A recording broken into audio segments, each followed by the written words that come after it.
I used to be completely stuck, feeling like life is just happening to me. I felt unmotivated and low energy the whole day. And I just felt like the outside world dictated how I was feeling and what I was reacting to. Only once I discovered and implemented 6 irritably simple but extremely powerful morning rituals, I could truly change my life. And it made me a happier, more focused and confident person. So if you want to create your dream life, but you feel stuck, you feel distracted throughout the whole day, and you're missing out on your goals, then watch this video until the end. Because each of these rituals is powerful on its own, but once you combine all 6 together, you unlock your full potential to become the main character of your life. So by the end of this video, you'll see exactly how these 6 morning rituals completely change the way you think, feel, and show up every day. And if you're thinking, girl, I'm not a morning person, don't worry, I'm also not a morning person. But even if you've tried many times to take time for yourself in the morning, this morning routine will change it, I promise. I used to hate getting up in the morning, as sad as it sounds, but I was just snoozing every day. I was scrolling on my phone. I rushed to get ready for work as quickly as possible. And I felt grumpy and annoyed because I felt like I wasn't in control of my day. And mostly thanks to this morning routine, I had a major glow up over the last couple of years, physically, mentally, emotionally. It just made getting up more exciting, and in general, I'm more excited about life because I feel like I'm the master of my day and not the other way around. It made me more disciplined and I'm achieving my goals more easily. By the way, my name is Carla, and on this channel we're all about building self-trust, healthy habits, and becoming our best selves. Subscribe if you haven't yet. You probably think of meditation as something for monks or the enlightened spiritual people, and I'm not a meditation guru, but meditation is for everyone, and it can be as simple as just closing your eyes and breathing. Trust me, I also thought breathing was, I am breathing, otherwise I wouldn't be here, but Intentional breathing can be extremely powerful. Because think about a moment when you're angry or frustrated or triggered, then your breath is really flat and fast. And that's why we want to have breathing in our daily routine. Meditation is there to simply give your brain a break it deserves, because if you think about it, nowadays we're exposed to so many external stimuli and our brain is constantly busy. First replying to text messages in the morning, scrolling on social media, reacting to different requests from people at work. And if we're not careful, then we're just being lazy reactors instead of conscious creators. The problem is that our cortisol levels, meaning our stress hormones, are at a peak right after we wake up for like 30 to 45 minutes. So if we scroll on our phone right after we wake up, then we even keep the stress level high. And the stress level will be artificially high for the rest of the day, which we don't want. So the first step to break this pattern is to avoid looking at the phone for the first 30 to 45 minutes of your day, and then you're in the perfect emotional state for meditating. If you start your day with meditation, you will stop starting it with this fight or flight mode, and you will choose how you show up every day instead of reacting to messages first. Because reacting to messages first in the morning signals to your brain that you are only second priority, because you react to requests from others first, which you don't want. Also, contrary to many opinions, the purpose of meditation is not to quiet your thoughts, because your brain's task is literally to have thoughts. Just like your heart is there to pump blood through your body, you wouldn't want it to stop it, right? So it's completely normal that you have thoughts during your meditation. Simply observe them and let them pass. That's it. And just go back to your breathing. Start with whatever feels most consistent to you, whether it's 1 minute or 2 minutes, 5 minutes, 10 minutes. Also, if you don't feel comfortable just sitting in silence, I can recommend that you download a meditation app or you look for meditation on Spotify or YouTube, because they have a lot of great guided meditations that lead you through the process. Don't be discouraged if it feels weird in the beginning and you're impatient, because you're not used to it, and that's completely normal. So just stick with it, and after a week you will feel more peaceful, calm and collected, and you will experience all the benefits of meditation. The next ritual I love to do is journaling. And I used to avoid journaling. I would always, tell myself to journal. I would get an expensive journal because I thought it would make me write into the journal. But I filled it out for a few days and then I stopped again because I thought I needed to write down all my thoughts and brain dump the whole day. And of course, you can do that, but I prefer focusing on gratitude.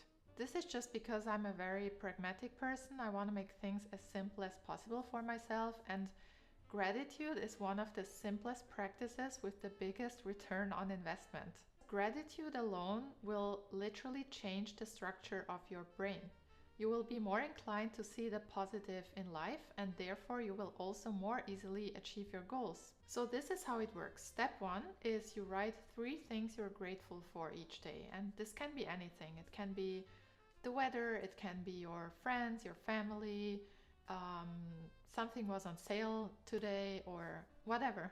It can be big or small.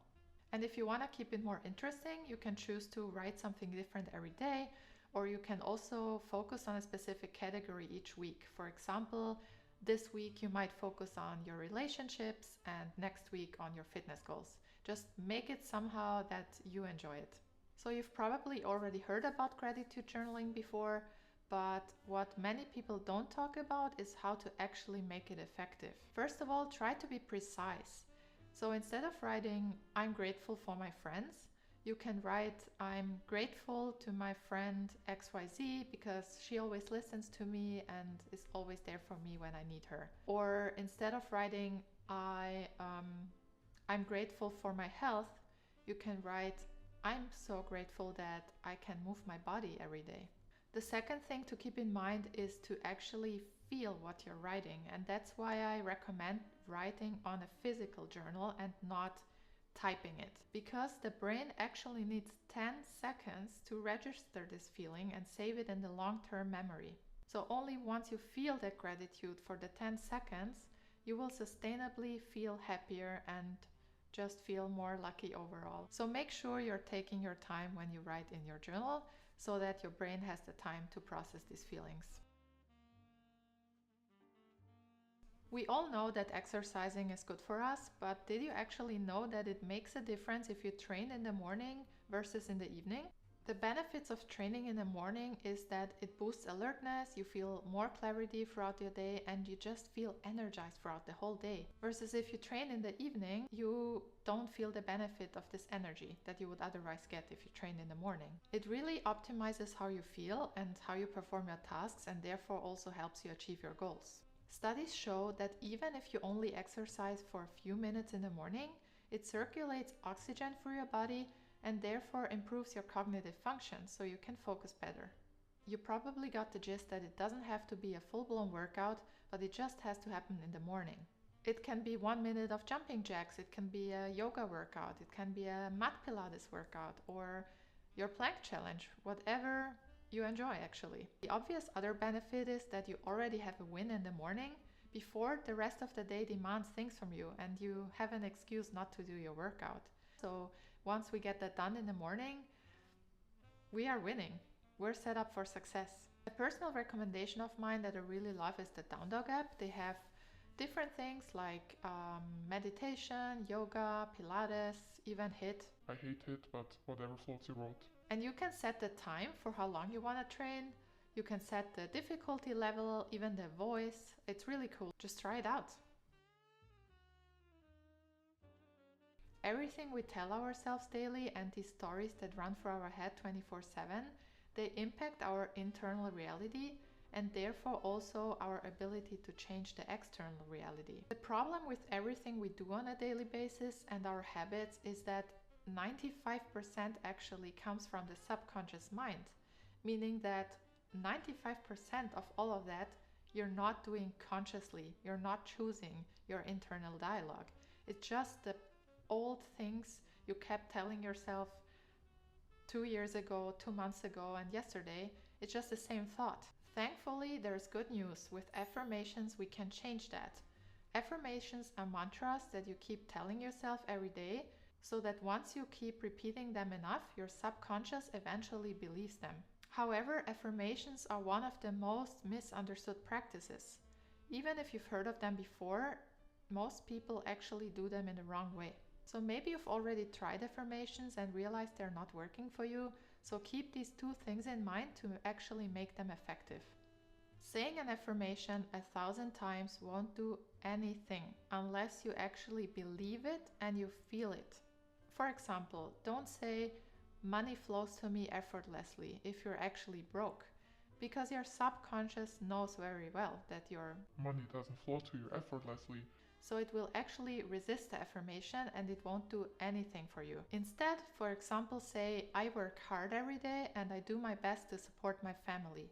Or if you want to affirm your dream body, don't actually say, "I have my dream body," but say, "I am someone who prioritizes my fitness and my health." The second thing to keep in mind to make affirmations more effective is to actually make them action-based. So instead of using passive language, affirm what you're actually committed to do. Because as you know, results don't fall from the sky. We actually have to do something. It doesn't help to just sit there, meditate, and speak our affirmations. So instead of saying, for example, "I am healthy" or "I am fit," you can say, "I am prioritizing my health and well-being, and I'm committed to work out each week for 3 times in the gym." Or you can say, "I'm committed to cooking a healthy meal 4 times a week." So once you use affirmations in that way and keeping these two simple rules in mind, they will actually produce results for you. Visualization isn't about manifesting something that suddenly appears, but it's about giving your brain a specific direction. And we can use visualization for ourselves because our brains actually cannot distinguish between an imagined and an actual experience. This means we can actually practice being the person we want to be and the things we want to do. And if you think about it, when we normally learn something like driving a car or learning an instrument, first we have to think about it, then we do it, and then we are it. So first of all, when you're driving a car, you have to think about everything you need to do, all these different steps, and it feels very weird to do it at the same time.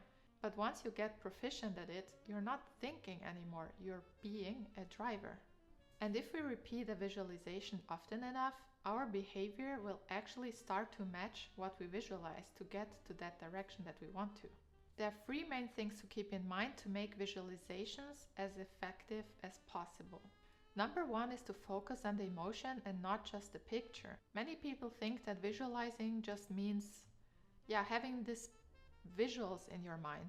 But it's actually about the emotion and how it feels to be a person who actually shows up. For example, how does it feel to show up confidently at work? How does it feel to complete that workout? How does it feel to progress towards your bigger vision? It's the feeling you want to memorize so that your body and mind know what it pays off to stay committed to. Because once motivation leaves, it will be very hard to convince your subconscious mind to keep doing. Number 2 is to be as precise as possible. So instead of just visualizing yourself working out in the gym or actually just visualizing your dream body, visualize every step. Start with preparing your clothes the day before. Visualize how you get up when your alarm rings and what number it shows in the alarm so that your brain knows, it's 7 a.m. I have to leave or get up or whatever. Visualize how you put on your gym clothes and when and how you leave your place. Because once that moment comes, you already practiced it and you will much more likely show up. Also, don't only visualize the end goal, visualize what it actually takes to get there. So don't just visualize your dream life, your dream apartment, your dream relationship, but instead visualize the daily and weekly action steps that will take you there. If your goal is to get into your dream shape, visualize how you go to the gym or to Pilates, or how you go for runs, how you eat healthy.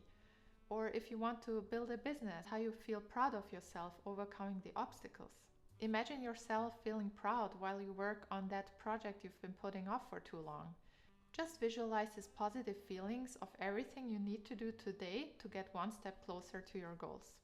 Bonus tip, try to visualize just one main goal instead of a whole to-do list. Ask yourself, what will I feel proud of today when I achieved it?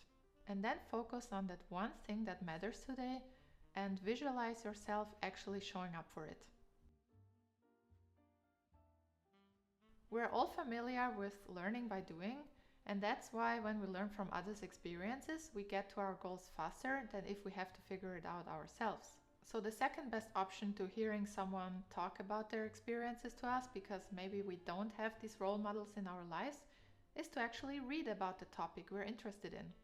So if you want to become the main character, then read a book about the goal you're interested to achieve. So if you want to improve your finances or start investing, then read a book about investing. If you want to become a marathon runner, then get a book or read an article or watch a YouTube video about how to become a marathon runner. Or maybe you want to improve your relationship, then read the 5 love languages or a book about marriage. There are endless possibilities. There are so many books out there, and we should really make use of them. And maybe you haven't yet found time to integrate reading in the morning, but you can just read for 10 minutes. Maybe you can read on your way to work, or you can read while you drink your morning coffee. Just make it a cute little ritual for yourself. And reading 12 books a year about topics that we're interested in, about the goals we want to achieve, that's not too bad, right? And none of these rituals is about being perfect. Sometimes we'll only do 1 or 2 of them, or we'll skip a day. It's just about showing up for ourselves and building that consistency. Because we're not chasing motivation that will only last for 2 weeks. We're actually building self-trust through consistency. And consistency is actually what will bring you success day by day with little steps.